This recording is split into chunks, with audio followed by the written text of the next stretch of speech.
Your first alert weather with meteorologist Julia Blanchette.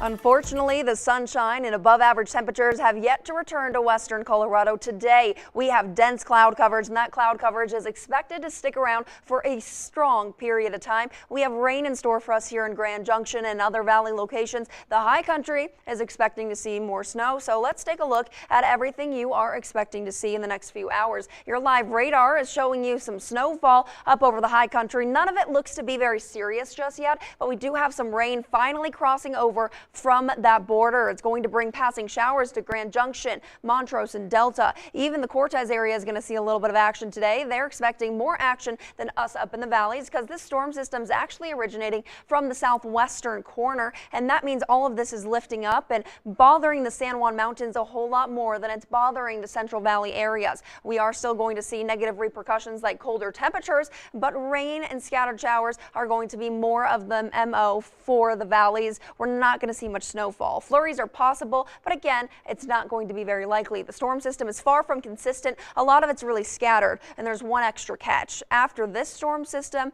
the bad weather is not over just yet. We have more bad weather on the way. There is another storm system returning by Friday, but fortunately for the Grand Valley, a lot of that rain and snow with the second storm system for the end of the week, it focuses over the San Juan. So sounds like the San Juans are in a little bit of trouble when it comes to the weather over the next few days, which is exactly why the National Weather Service has issued winter weather alerts. There's been numerous winter weather advisories issued for that bottom corner of the state, and those go for the southwest San Juans and the northwest San Juans. The first winter weather advisory is already in effect as we speak. That goes from midnight tonight to again ending at that point. 4 to 8 inches possible, and then the southwest San Juans along with the northwest San Juans, that secondary storm system has issued winter weather advisories for again noon Friday through midnight on Saturday. 6 to 10 inches in both the southwest San Juans and the northwest San Juans with that new time frame expected. So dangerous travel is going to be pretty consistent, and reduced visibility is something you're really going to want to think about, especially if you're planning on traveling.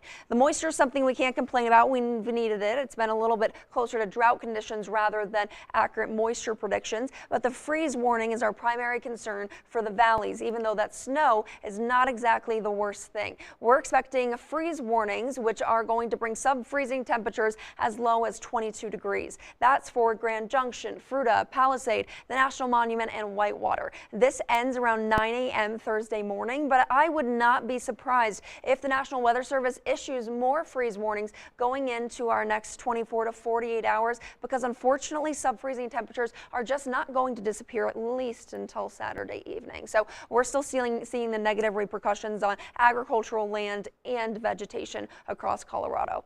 In the meantime, it's your last day of again colder temperatures, or at least temperatures down in the 50s. Hopefully we only have one more day, and then that will push us over to the 60-degree mark. But Grand Junction 53 degrees and about 54 today. Later this afternoon 48 in Montrose and 49 in Cortez. The low temperatures, on the other hand, those are in the 30s and even the 20s. We're looking at about 32 in Grand Junction, 28 in Delta, and 25 in Montrose. Cortez 22 degrees. The 7-day forecasts have a light at the end of the tunnel. If you're excited to see all the rain and cold weather go away, you wouldn't be alone. Saturday and Sunday, your weekend's looking pretty nice. You're about 59 degrees on Saturday, on Sunday 62, and then by the end of the next 7-day period, so about halfway through your work week next week, we're expected to hit the 70s. Looking at Montrose, we're expected to be 48 degrees today with a 40% chance of precipitation, but going into Friday, 50s return to the forecast, and we'll be in the 50s all weekend. Finally, the sun returning. Looking at the Delta area, 54 degrees today turns to 58 on your Friday, a 40% chance for showers today. Remember, those are going to be pretty inconsistent, but going into the weekend, sun returns to the forecast, and by the end of next week, you should be back up in the 70s, and thankfully, the forecasted lows will be coming back up into the 30s, no longer the 20s, at least for other locations. But with the Cortez area being closer to the southwestern corner, they are expecting more moisture, a 50% chance of probability today.